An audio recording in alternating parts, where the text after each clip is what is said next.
متعین کیا نماز کی اہمیت اور اس کے فوائد۔ بلا شبہ نماز اسلام لانے کے بعد سب سے اہم عبادت ہے۔ بے شک وہ عبادت ہے جس کا قرآن و حدیث میں ساری عبادتوں سے زیادہ حکم دیا گیا۔ بے شک زکوٰۃ کا بھی حکم قرآن میں آیا ہے، روزے کا بھی آیا ہے، حج وغیرہ کا بھی ذکر آیا ہے، حدیثوں میں آیا، لیکن جتنی تاکید، جتنی تکرار اور عبادتوں کے حوالے سے مطالعے میں نہیں آتی جتنی تکرار اور تاکید نماز کے حوالے سے آتی ہے۔ کہیں فرمایا جاتا ہے اقیم الصلاۃ، کہیں فرمایا جاتا ہے اقیم الصلاۃ لدلوک الشمس الی غسق اللیل، کہیں فرمایا جاتا ہے ان الصلاۃ تنہی عن الفحشاء والمنکر، اور نماز کے حوالے سے حدیثوں کے اندر بھی اس کی اہمیت بتائی گئی، بلکہ نماز تو عبادت مقصودہ ہے، جو عبادت غیر مقصودہ ہے وضو، اس کے حوالے سے بھی حدیثوں میں آیا ہے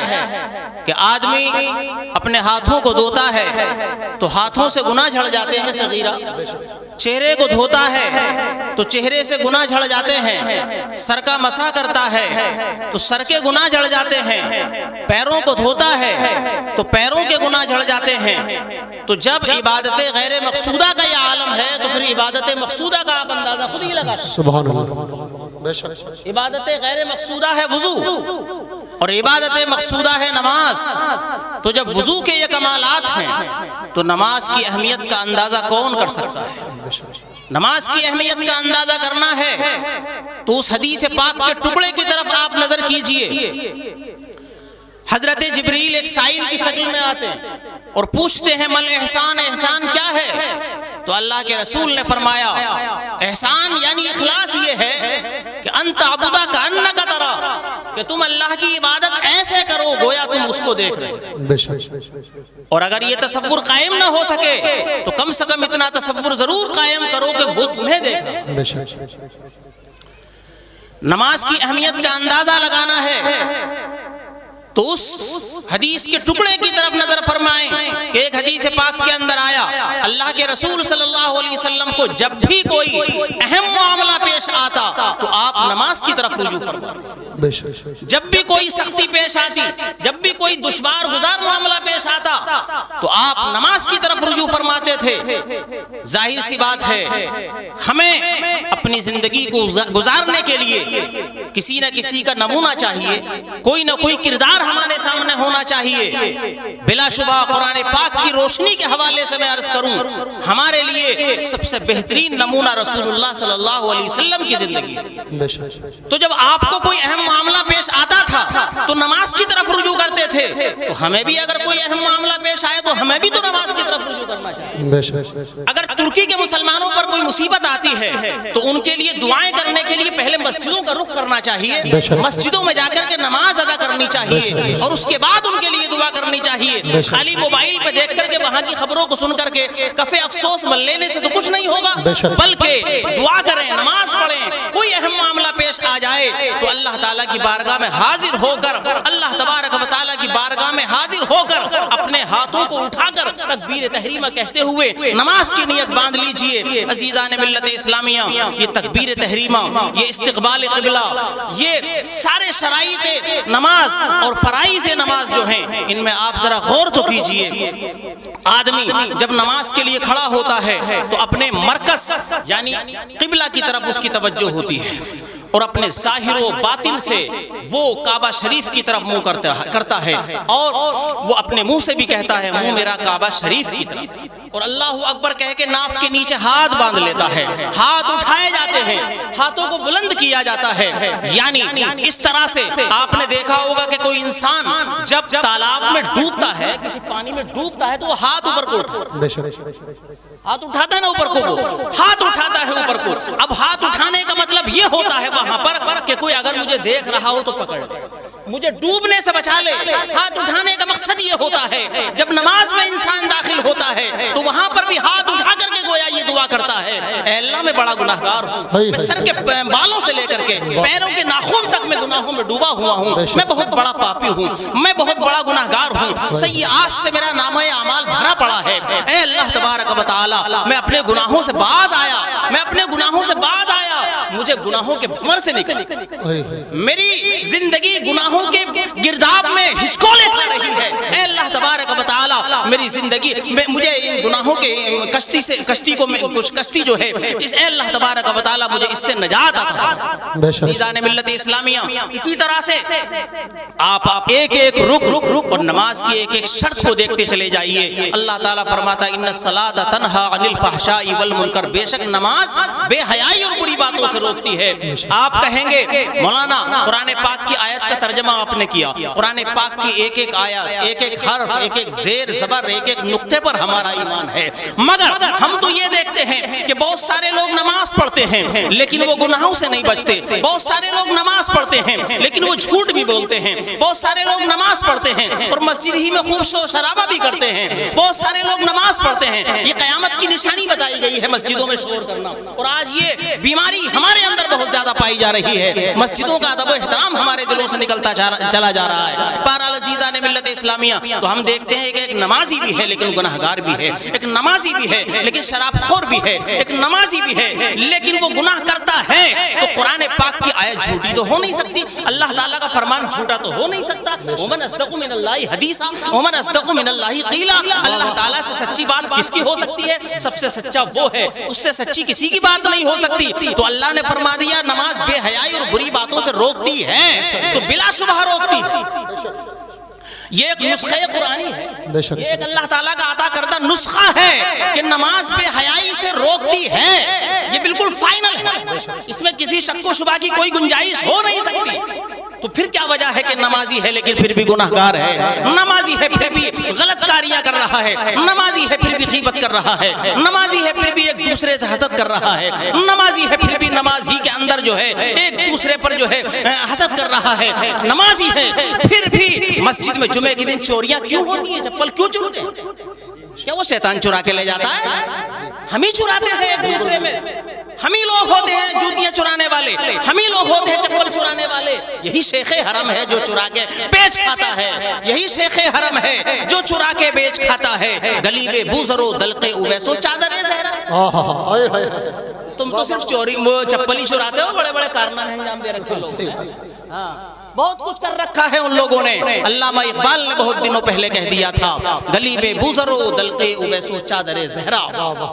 جو موقع پڑ جائے وہ چرا کے لے جائیں۔ گھنٹے چوری ہو جاتے تھے مسجدوں میں، پہلے آپ نے دیکھا، اور اس طرح سے کیا کیا نہ چوری ہو جاتا ہے۔ بہرحال عزیزان ملت اسلامیہ، جب ایک چھوٹی سی چیز جو پیروں میں ڈالی جاتی ہے جب وہ چوری ہو سکتی ہے تو پھر بڑی بڑی چیز ہے کیا نہیں چرا سکتا۔ صحیح بات ہے۔ تو بہرحال نماز پڑھ رہا ہے آدمی لیکن چوریاں ہو رہی ہیں، گناہ ہو رہے ہیں۔ عزیزان ملت اسلامیہ، تو ہمیں کوئی شک نہیں ہے قرآن کے نسخے میں، لیکن اصل وجہ یہ ہے کہ اس نسخے کا طریقہ ہم نہیں صحیح طریقے سے استعمال کرتے۔ ایک حکیم نے، آپ کمزور ہو رہے ہیں، حکیم صاحب کے پاس گئے، حکیم صاحب نے کہا 10 بادام یا 5 بادام جو بھی انہوں نے مقدار بتائی وہ آپ صبح نہار منہ کھا لیا کریں۔ اب آپ نے صبح کو آئے اور آپ نے جو ہے ثابت بادام کھانے شروع کر دیے،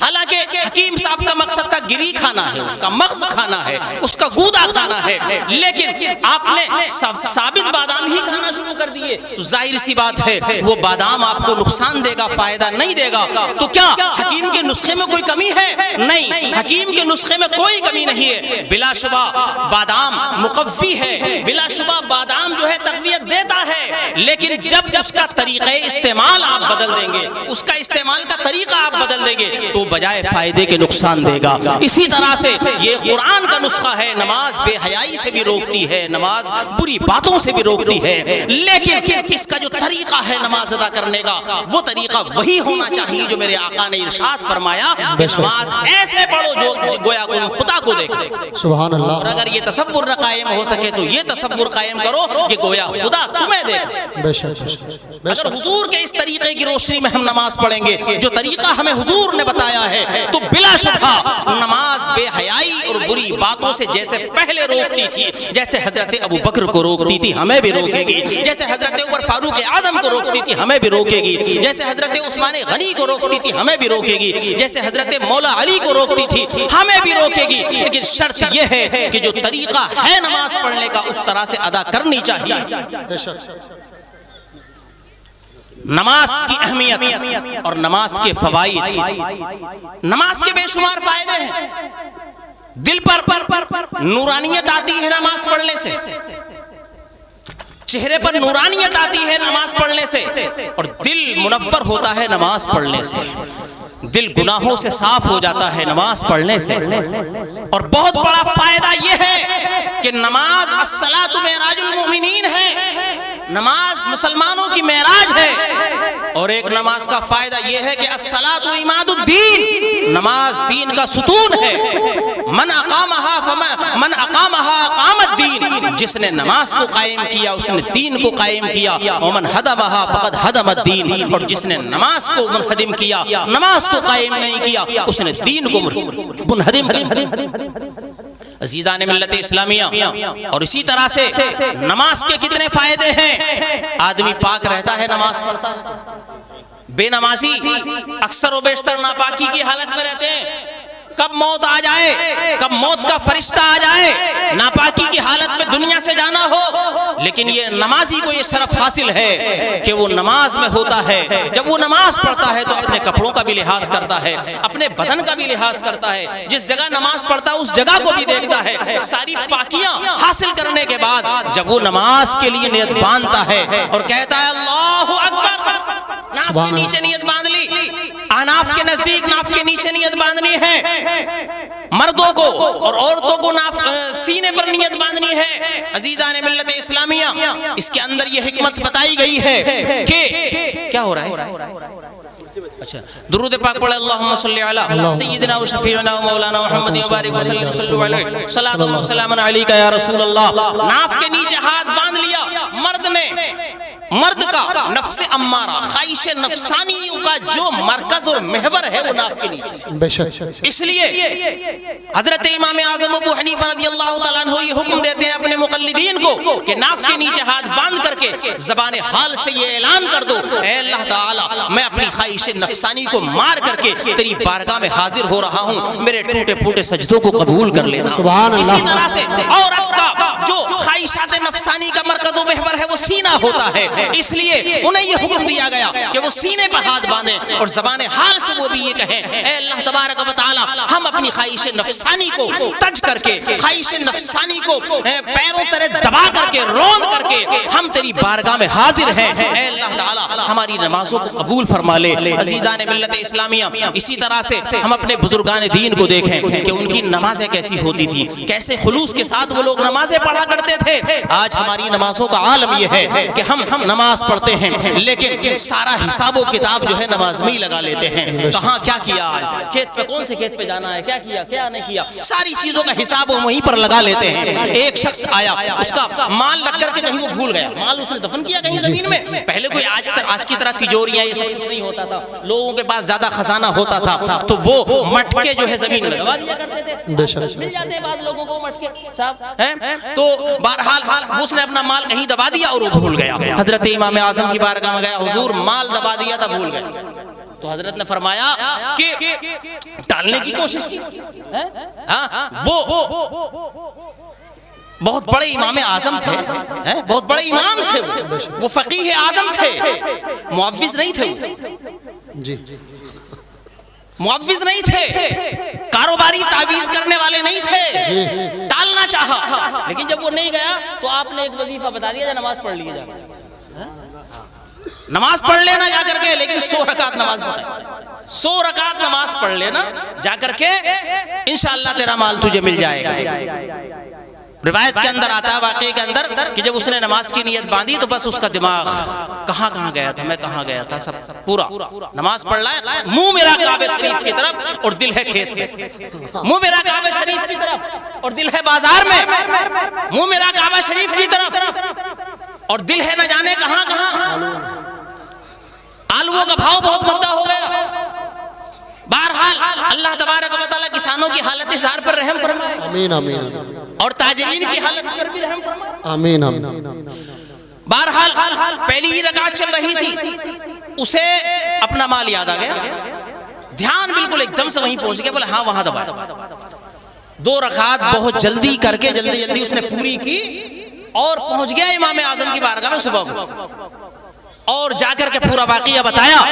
کہ بولے حضرت میں تو پہلی رکعت میں مجھے یاد آ گیا. تو فرمایا حضرت نے 100 رکعت نماز پڑھی کہ نہیں پڑھی؟ بولے حضرت پھر تو پوری رات اسے گننے وننے میں رہ گئی, نکل گئی پوری رات, نکالنے میں اور گننے میں رہ گئی. مطلب یہ ہے عزیزان ملت اسلامیہ, تو ہماری نمازیں اس طرح کی ہوتی ہیں, تو ایسی نمازیں بتاؤ کیسے بے حیائی سے روکیں گی, کیسے برائیوں سے روکیں گی؟ وہ نمازیں روکتی تھی بے حیائیوں سے اور بری باتوں سے. حضرت علی شیر خدا رضی اللہ تعالیٰ عنہ کہ ایک جنگ میں تیر لگ گئے اور وہ آپ میں ناظری میں اس طرح پیوست ہو گیا کہ لوگ اسے نکالنے کی کوشش کرتے تھے, تو شیر خدا جیسا شیر بھی چیخیں مارتے تھے اور فرماتے تھے بھائی اس تیر کو میرے جسم میں ہی رہنے تو بڑی تکلیف ہو, بہت تکلیف ہو رہی ہے. بہرحال لیکن عزیزان ملت اسلامیہ, آپ کے ساتھیوں نے کہا اس تیر کو نکالنا تو ہے, کسی نہ کسی ترکیب سے نکالیں گے تو ضرور. بہرحال جب شیر خدا حضرت علی نے نماز کی نیت باندھی, لوگ آ گئے, ادھر تو حضرت علی نماز پڑھ رہے ہیں اور لوگوں نے وہ تیر آپ کی ران یا جہاں پر بھی تھا وہاں سے کھینچ لیا. نماز میں حضرت علی رضی اللہ تعالیٰ عنہ ہیں, پوری نماز ہو گئی. جب سلام پھیرا تو آپ نے ان کی موجودگی سے یہ احساس کر لیا کہ شاید تم لوگ کسی وجہ سے کسی کام سے کھڑے ہو. انہوں نے کہا حضرت ہم اسی تیر کو کھینچنے کے لیے آئے تھے کہ جو نماز کے باہر ہم کھینچتے تھے تو آپ مضطرب ہو جاتے تھے, آپ پریشان ہو جاتے تھے, لیکن ہم نے حالت نماز میں وہ تیر کھینچ لیا. تو آپ نے فرمایا واللہ العظیم مجھے تو اس تیر کے کھینچنے کا پتہ بھی نہیں. اب آپ اندازہ فرمائیں کہ جو نماز اس طرح پڑھے کہ گویا خدا کو دیکھ رہے, اسے کیسے پتا چلے گا؟ ایک شہید جب شہادت کا درجہ پاتا ہے, جب تلوار چلتی ہے تو وہ خدا کے دیدار سے مشرف ہوتا ہے, جنت کا دیدار کر لیتا ہے, تو اسے شہادت کا اور تلوار کے کاٹنے کا پتہ ہی نہیں چلتا. حضرت یوسف علیہ السلام کو مصر کی عورتوں نے دیکھا تو اپنی انگلیاں کاٹ ڈالی, پتہ ہی نہیں چلا. اور جو خدا کا دیدار کرے, تصور یہ کرے کہ میں خدا کو دیکھ رہا ہوں, تو یقیناً اسے پتہ نہیں چلے گا کہ میرے جسم سے کوئی تیر نکل گیا یا نہیں نکلا. سبحان اللہ, بے شک. تو اس طرح کی نمازیں ہم پڑھیں گے تو بلا شبہ 100% نماز بے حیائی سے بھی روکے گی, نماز بری باتوں سے بھی روکے گی. بے شک بے شک. نماز اس طرح پڑھیے آپ. حضرت عبداللہ ابن عباس حضور صلی اللہ علیہ وسلم کے چچا زاد بھائی, خود بھی صحابی ہیں, والد محترم بھی صحابی ہیں. حضرت عبداللہ ابن عباس سید المفسرین ہیں. حضرت عبداللہ ابن عباس رضی اللہ تعالیٰ عنہ کی آنکھ میں ایک مرتبہ کچھ تکلیف ہو گئی. طبیبوں نے کہا ہم آنکھ کا علاج تو کر دیں گے, لیکن کچھ دنوں کے لیے آپ نماز نہیں پڑھ سکتے, کچھ دنوں سجدہ نہیں کر سکتے, آپ پانی آنے کا احتمال ہے, ہو سکتا ہے مرض عود کر آئے, اس لیے آپ نماز نہیں پڑھ سکتے کچھ دنوں تک. تو معلوم ہے حضرت عبداللہ ابن عباس نے کیا جواب دیا تھا؟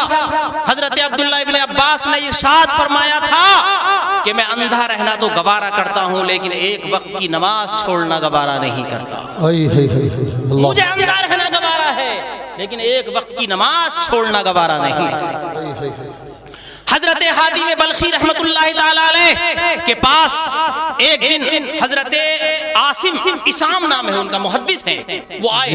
اور آنے کے بعد حضرت حاتم بلخی رضی اللہ تعالیٰ عنہ سے ارشاد فرمایا, سوال کیا, نعرہ تکبیر, نعرہ رسالت, نعرہ حیدری, حضرت مولانا توصیف رضا مصباحی, نعرہ تکبیر, نعرہ رسالت. درود پاک پڑھی اللہ رب محمد صلی اللہ علیہ وسلم, نحن عباد محمد صلی اللہ علیہ وسلم, صلاۃ و سلام علیک یا رسول اللہ. تو اسام محدث نے حضرت حاتم بلخی رحمت اللہ تعالی علیہ سے ایک سوال کیا, اے حاتم بلخی آپ یہ بتائیے کہ آپ نماز پڑھتے ہیں تو آپ کی حالت کیا ہوتی ہے, آپ نماز کس انداز میں پڑھتے ہیں؟ تو حضرت حاتم بلخی رحمت اللہ تعالی علیہ نے ارشاد فرمایا کہ جب میں نماز پڑھنے کے لیے کھڑا ہوتا ہوں تو میں یہ تصور کرتا ہوں کہ گویا میں کعبہ شریف کو دیکھ رہا ہوں، سبحان اللہ، اور میں یہ تصور کرتا ہوں کہ گویا میرا پیر پل صراط پر ہے، اور میں یہ خیال باندھتا ہوں کہ گویا میرے دائیں طرف جنت ہے، اور میں یہ تصور قائم کرتا ہوں کہ گویا میرے بائیں طرف جہنم ہے، اور میں یہ تصور قائم کرتا ہوں کہ گویا یہ میری زندگی کی آخری نماز ہے۔ جب یہ سارے تصورات جمع کرنے کے بعد میں نماز کی نیت باندھتا ہوں تو پورے خشوع اور خضوع کے ساتھ نماز پڑھتا ہوں، اطمینان قلبی کے ساتھ نماز پڑھتا ہوں، تعدیل ارکان بھی ادا کرتا ہوں، مستحبات و نوافل اور سنن کو بھی ادا کرتا ہوں، اور پھر نماز کو پورا کرنے کے بعد، نماز سے فارغ ہونے کے بعد خدا کی رحمت سے یہ امید کرتا ہوں کہ اللہ تعالیٰ میری نماز کو قبول فرمائے، لیکن اسی کے ساتھ خوف سے روتا بھی ہوں کہ کہیں اللہ تبارک و تعالی میری نماز کو میرے منہ پر نہ مارے۔ اس انداز سے پڑھی ہوئی نماز کے نمازی بھی یہ تصور اور یہ خوف خدا ان کے دل میں کہ کہیں اللہ تعالی ہماری نماز کو ہمارے منہ پر نہ مار دے۔ عزیزان ملت اسلامیہ، حضرت حاتم بلخی سے جس نے سوال کیا تھا وہ بھی کوئی عام سائل نہیں تھے، محدث تھے، اپنے وقت حدیثیں بیان کرتے تھے، محدث تھے۔ وہ فرماتے ہیں اے حاتم بلخی، تم نے تو اپنی پوری زندگی اس طرح سے نماز پڑھی ہے، 30 سال کا عرصہ ہو گیا تم اس طرح کی نماز پڑھتے ہو، اور مجھے تو پوری زندگی میں ایک نماز بھی ایسی نصیب نہ ہوئی کہ جن میں یہ تصورات میں نے قائم کی۔ اسی طرح سے یہی حضرت حاتم بلخی رحمت اللہ تعالی علیہ ارشاد فرماتے ہیں کہ پوری زندگی میری کبھی جماعت کی نماز فوت نہیں ہوئی، پوری زندگی میری کبھی تکبیر اولیٰ فوت نہیں ہوئی، جماعت کی نماز فوت نہیں ہوئی، لیکن فرماتے ہیں جس دن میری والدہ کا انتقال ہوا تو میری ایک وقت کی جماعت کی نماز فوت ہو گئی۔ پورے بلخ شہر سے صرف 1-2 لوگ آئے میرے پاس تعزیت کرنے کے لیے کہ بڑے افسوس کا مقام ہے کہ آپ کی کبھی جماعت نہیں چھوٹی لیکن آج آپ کی جماعت چھوٹ گئی، بڑے افسوس کا مقام ہے۔ تو حضرت حاتم بلخی رحمت اللہ تعالی علیہ نے ایک سرد آہ بھری تھی اور فرمایا تھا آج اگر میرے بیٹے کا انتقال ہو گیا ہوتا تو پورا بلخ شہر آ جاتا، چاہے مجھے منہ دکھانے ہی کے لیے آتا، لیکن بظاہر وہ میری تعزیت کرنے کے لیے آتے کہ آپ کو اللہ تسلی عطا فرمائے، آپ کو اللہ صبر عطا فرمائے، لیکن میری نماز کی جماعت فوت ہو گئی تو پورے بلخ شہر میں سے صرف 2 لوگ آئے۔ افسوس افسوس، دین کے نقصان کو دنیا کے نقصان پر دنیا کے نقصان کو لوگوں نے دین کے نقصان پر فوقیت دے دی، حالانکہ دین کی جو کمی ہو، دین کے اندر جو نقصان ہو وہ زیادہ قابل افسوس ہوا کرتا ہے۔ عزیزان ملت اسلامیہ، اسی طرح سے ایک ہمارے بزرگ ہیں جن کا شمار تابعین میں ہوتا ہے، وہ فرماتے ہیں، ان کے حوالے سے ہے کہ حجاج ابن یوسف ظالم گورنر تھا، حجاج ابن یوسف سے کسی بات پہ ان کی انبن ہو گئی، بہرحال وہ تو بہت بڑا ظالم تھا، صحابہ اکرام کو نہیں چھوڑتا تھا، وہ تو بہرحال وہ تو تابعی تھے، تو انہیں ایک کوٹھری کے اندر جو ہے بند کر دیا، کالی کوٹھری میں بند کر دیا، اور جب 15 دن گزر گئے پورے تو حجاج ابن یوسف نے کہا جاؤ اس کوٹھری کا دروازہ کھولو اور جا کر کے ان کی لاش کو نکال لو، کیونکہ اسے اندازہ تھا کہ 15 دن ہو گئے ہیں، انتقال کر گئے ہوں گے، لاش بھی سڑ گئی ہوگی، لاش کے اندر بھی تبدیلی پیدا ہو گئی ہوگی، جاؤ انہیں نکال دو جا کر کے وہاں سے۔ جب دروازہ کھولا گیا، عزیزان ملت اسلامیہ، دیکھنے والوں کی آنکھیں، دیکھنے والے ششدر رہ جاتے ہیں، حیران رہ جاتے ہیں کہ وہ ہمارے بزرگ جو ہے کھڑے ہوئے خشوع اور خضوع کے ساتھ نماز ادا فرما رہے ہیں، سبحان اللہ سبحان اللہ، نماز ادا فرما رہے ہیں۔ عزیزان ملت اسلامیہ، اس طرح کے بے شمار واقعات ہمارے بزرگان دین کے کتابوں کے اندر ملتے ہیں۔ حضرت امام زین العابدین رضی اللہ تعالیٰ عنہ جو سید الشہداء، حضرت امام حسین رضی اللہ تعالیٰ عنہ کے شہزادے ہیں، حضرت امام زین العابدین معلوم ہے روزانہ کتنی نماز پڑھتے تھے؟ ایسی تھوڑے بن گئے زین العابدین، نام تو علی تھا، نام تو علی تھا، ایک علی اکبر تھے، ایک علی اوسط تھے، ایک علی اصغر تھے، نام تو علی تھا، لیکن زین العابدین بنے، عبادت کرنے والوں کی زینت، عبادت کرنے والوں کی پیشانی کا جھومر کہتے ہیں، لوگ آسان لفظوں میں حضرت زین العابدین معلوم ہے ایک دن میں کتنی نمازیں پڑھتے تھے؟ نفل 1000 رکعت نمازیں نفل ادا کیا کرتے تھے، 1000 رکعت نمازیں نفل ادا کیا کرتے تھے۔ عزیزان ملت اسلامیہ، آپ ایک مرتبہ نماز ادا فرما رہے ہیں، آپ کے گھر کے چھپر میں آگ لگ گئی، گھر کے چھپر میں آگ لگ گئی، لوگ بجھانے کے لیے آئے کہ حضرت کو کہیں نقصان نہ پہنچے، حضرت کو کوئی تکلیف نہ پہنچے، لوگوں نے آگ بجھا دی۔ آپ نماز سے فارغ ہوئے، دیکھا بھیڑ ہے آپ کے آس پاس جمع، فرمایا کس لیے جمع ہوئے ہو؟ تو انہوں نے کہا حضور آپ کے گھر کے چھپر میں آگ لگ گئی تھی، ہم اس آگ کو بجھا رہے تھے۔ تو حضرت زین العابدین رضی اللہ تعالیٰ عنہ نے ارشاد فرمایا تم دنیاوی آگ کو بجھانے کی فکر کر رہے تھے اور میں جہنم کی آگ کو بجھانے کی فکر میں لگا۔ عزیزان ملت اسلامیہ، یہ نماز کے فوائد ہیں کہ نماز سے جو ہے جہنم کی آگ سرد پڑتی ہے۔ نماز وہ ہے جس کے حوالے سے اللہ کے رسول نے ارشاد فرمایا حبب الی من دنیاکم ثلاث الطیب والنساء وجعلت قرۃ عینی فی الصلاۃ۔ نماز میری آنکھوں کی ٹھنڈک ہے، نماز ہم پڑھتے ہیں تو رسول اللہ صلی اللہ علیہ وسلم کی آنکھوں کو ٹھنڈک پہنچتی ہے، مطلب اس کا مطلب یہ ٹھنڈک پہنچنے کا مطلب یعنی خوشی حاصل ہوتی ہے، آپ کو سرور حاصل ہوتا ہے، کیونکہ آقا آج بھی ہماری نیکیوں پہ قبر مبارک کے اندر خوش ہوتے ہیں۔ ایک حدیث پاک کے اندر فرماتے ہیں حیاتی خیر لکم و مماتی خیر لکم، میری زندگی بھی تمہارے لیے بہتر ہے اور میری موت بھی تمہارے لیے، میری زندگی بھی تمہارے لیے بہتر ہے۔ قبر کے اندر آقا ارشاد فرماتے ہیں فَإِنْ وَجَدْتُ خَيْرًا حَمِدْتُ اللَّهَ وَإِنْ وَجَدْتُ سُوءًا اسْتَغْفَرْتُ لَكُمْ۔ فرماتے ہیں حدیث پاک کے اندر جس کا ترجمہ یہ ہے کہ تمہارے اعمال میری بارگاہ میں پیش کیے جاتے ہیں، مزار پاک کے اندر بھی پیش کیے جاتے ہیں، ہم جو کچھ کر رہے ہیں۔ فرماتے ہیں تمہارے اعمال جب پیش ہوتے ہیں فَإِنْ وَجَدْتُ خَيْرًا، اگر میں ان اعمال کے اندر اچھے اعمال پاتا ہوں، نمازیں پاتا ہوں، روزے پاتا ہوں، زکوٰۃ و حج پاتا ہوں، دیگر عبادتیں پاتا ہوں، تو حمدت اللہ، اللہ کی حمد بیان کرتا ہوں کہ اللہ نے مجھے ایسے امتی عطا فرمائے۔ سبحان اللہ۔ وَإِنْ وَجَدْتُ سُوءًا، اور اگر برائیاں پاتا ہوں، گناہ پاتا ہوں تمہارے نامہ اعمال میں، تو کیا کرتا ہوں استغفرت لکم، تمہارے لیے استغفار کرتا ہوں، تمہارے لیے بخشش کی دعا کرتا ہوں، تمہارے لیے اللہ تعالیٰ کی بارگاہ میں سفارش کرتا ہوں کہ اللہ تعالیٰ تمہارے گناہوں کو بخش دے۔ عزیزان ملت اسلامیہ، یہ آقا کریم صلی اللہ علیہ وسلم کی اپنی امت پر عنایتیں ہیں کہ جب پیدا ہوئے تب بھی امت کو یاد فرمایا، سفر معراج پہ تشریف لے گئے تب بھی یاد فرمایا،